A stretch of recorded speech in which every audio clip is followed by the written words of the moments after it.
ದೊಡ್ಡ ದೊಡ್ಡ ಸ್ಟಾರ್ಗಳ ಸಿನಿಮಾವೇ ಮಕ್ಕಾಡೆ ಮಲಗಿ ಹಾಕಿದ್ದ ದುಡ್ಡು ಕೂಡ ತೆಗೆಯೋಕೆ ಒದ್ದಾಡ್ತಿರುವಾಗ ಹೊಸ ತಂಡದೊಂದಿಗೆ ಬಂದ ಸೂ ಫ್ರಮ್ ಸೋ ಬಾಕ್ಸ್ ಆಫೀಸ್ನಲ್ಲಿ ಕಮಾಲ್ ಮಾಡ್ತಾ ಇದೆ. ತಾನು ಹಾಕಿದ್ದ ಹಣಕ್ಕಿಂತ 25 ಪಟ್ಟು ಹೆಚ್ಚಿಗೆ ದುಡ್ಡನ್ನು ಸೂ ಫ್ರಮ್ ಸೋ ಮಾಡಿದೆ. ಕಂಟೆಂಟ್ ಚೆನ್ನಾಗಿದ್ರೆ ನಮ್ಮ ಸಿನಿಮಾ ನೋಡಿ ಅಂತ ಬೇಡೋದು ಬೇಡ, ಥಿಯೇಟರ್ನ ಕೇಳೋದು ಬೇಡ ಅಂತ ಸೂ ಫ್ರಮ್ ಸೋ ಕೂಗಿ ಹೇಳಿದೆ.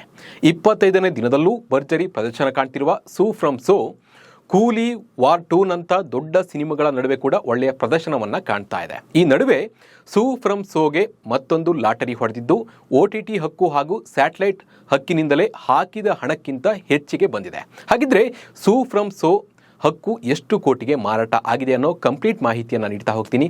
ನಾನು ನಿಮ್ಮ ಶಿವರಾಜ್ ಬಾಣಂಕಿ. ನೀವು ಸುದ್ದಿಯಾನದ ಸಬ್ಸ್ಕ್ರೈಬರ್ ಆಗೋದನ್ನು ಮರಿಬೇಡಿ.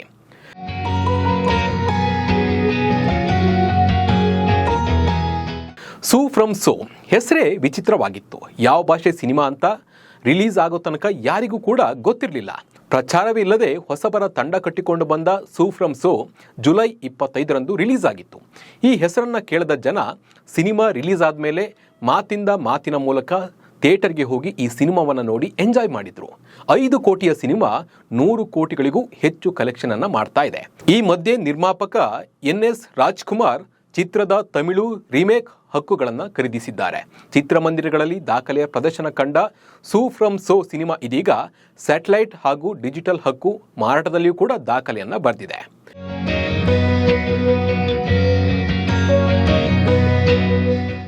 ಸೂ ಫ್ರಮ್ ಸೋ ಚಿತ್ರದ ಸ್ಯಾಟಲೈಟ್ ಮತ್ತು ಡಿಜಿಟಲ್ ಪ್ರಸಾರ ಹಕ್ಕನ್ನು ಕಲರ್ಸ್ ಮತ್ತು ಹಾಟ್ಸ್ಟಾರ್ ಸಂಸ್ಥೆಗಳು ಬರೋಬ್ಬರಿ 5.5 ಕೋಟಿ ರೂಪಾಯಿ ಮತ್ತು GST ಕೊಟ್ಟು ಖರೀದಿಯನ್ನು ಮಾಡಿವೆ ಎಂದು ಮೂಲಗಳು ತಿಳಿಸಿವೆ. ದಕ್ಷಿಣ ಭಾರತದ ಎಲ್ಲ ಭಾಷೆಯ ಹಕ್ಕುಗಳನ್ನು ಖರೀದಿ ಮಾಡಲಾಗಿದೆ.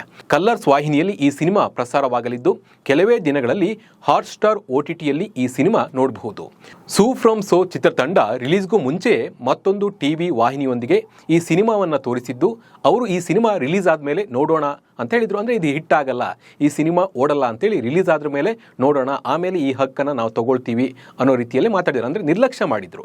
ಆದರೆ ಈಗ ಬಹಳಷ್ಟು ಹಣಕ್ಕೆ ಮಾರಾಟ ಆಗಿದ್ದು ಅವರು ಕೂಡ ಶಾಕ್ ಆಗಿದ್ದಾರೆ. ಯಾಕಂದರೆ ಇದು ಸೂಪರ್ ಹಿಟ್ ಆಗಿದೆ. ಹಾಗಾಗಿ ನಾವು ಆವಾಗಲೇ ತೊಗೊಂಡಿದ್ರೆ ಇನ್ನೂ ನಮಗೆ ಕಮ್ಮಿಲಿ ಸಿಕ್ತಿತ್ತು ಅನ್ನೋದು ಆ ಚಾನಲ್ ಅವರ ಒಂದು ಅಭಿಪ್ರಾಯ. ಈಗ ಬಹಳಷ್ಟು ಸಮಯದಿಂದ ಸಿನಿಮಾಗಳಿಗೆ ಸೂಕ್ತವಾದ ಸ್ಯಾಟಲೈಟ್ ಮತ್ತು ಡಿಜಿಟಲ್ ಹಕ್ಕು ಮಾರಾಟ ಹಣ ದೊರಕ್ತಿರಲಿಲ್ಲ.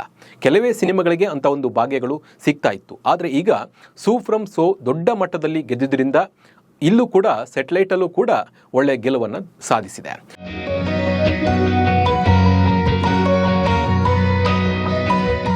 ಸೂ ಫ್ರಮ್ ಸೋ ಸಿನಿಮಾ ಕನ್ನಡದಲ್ಲಿ ಬ್ಲಾಕ್ ಬಾಸ್ಟರ್ ಸಿನಿಮಾ ಎನಿಸ್ಕೊಂಡಿದೆ. ಕನ್ನಡದಲ್ಲಿ ಇದುವರೆಗೆ ಬರೋಬ್ಬರಿ 72 ಕೋಟಿಯ 27 ಲಕ್ಷ ರೂಪಾಯಿಯನ್ನು ಕಲೆಕ್ಷನ್ ಮಾಡಿದೆ. ಇನ್ನು ಕನ್ನಡದಲ್ಲಿ ರಿಲೀಸ್ ಆಗಿ 1 ವಾರದ ಬಳಿಕ ಈ ಸಿನಿಮಾ ಮಲಯಾಳಂನಲ್ಲಿ ಬಿಡುಗಡೆಯಾಗಿತ್ತು. ಅಲ್ಲಿ ಒಟ್ಟಾರೆ 5.27 ಕೋಟಿ ಗಳಿಕೆಯನ್ನು ಮಾಡಿದೆ. ಇನ್ನು ತೆಲುಗು ಭಾಷೆಯಲ್ಲಿ ಈ ಸಿನಿಮಾ 1.28 ಕೋಟಿ ರೂಪಾಯಿ ಗಳಿಕೆಯನ್ನು ಮಾಡಿದೆ. ಕನ್ನಡದಲ್ಲಿ 25ನೇ ದಿನದ ಕಲೆಕ್ಷನ್ನಲ್ಲಿ ಸ್ವಲ್ಪ ಇಳಿಕೆಯಾಗಿದೆ ಬಿಟ್ಟರೆ ಬಟ್ ಹೋಗ್ತಾ ಇದೆ. ಇನ್ನು ಪ್ರತಿದಿನವೂ ಇದು 2 ಕೋಟಿ ರೂಪಾಯಿ ಕಲೆಕ್ಷನ್ ಕಾಣ್ತಾ ಇದ್ದು, ಸೂ ಫ್ರಮ್ ಸೋ 25ನೇ ದಿನ 80 ಅಂದರೆ ಇಲ್ಲಿವರೆಗೆ 88 ಕೋಟಿ ಕಲೆಕ್ಷನ್ಗೂ ಹೆಚ್ಚು ಮಾಡಿದೆ. ಇನ್ನು ವಿದೇಶದಲ್ಲಿ 14.15 ಕೋಟಿ ರೂಪಾಯಿ ಕಲೆಕ್ಷನ್ ಆಗಿದ್ದು, ಇದುವರೆಗೆ ಒಟ್ಟಾರೆ ಕಲೆಕ್ಷನ್ 105 ಕೋಟಿ ಅಂತಲೇ ಹೇಳಲಾಗ್ತಾ ಇದೆ. ಒಟ್ಟಾರೆ ಸಿಂಪಲ್ ಸ್ಟೋರಿ ಮೂಲಕ ಬಂದ ಸೂ ಫ್ರಮ್ ಸೋ ಜನರ ಮನಸ್ಸನ್ನು ಗೆದ್ದಿದ್ದು ಸಖತ್ ಹಿಟ್ ಆಗಿದೆ. ನಮಸ್ಕಾರ.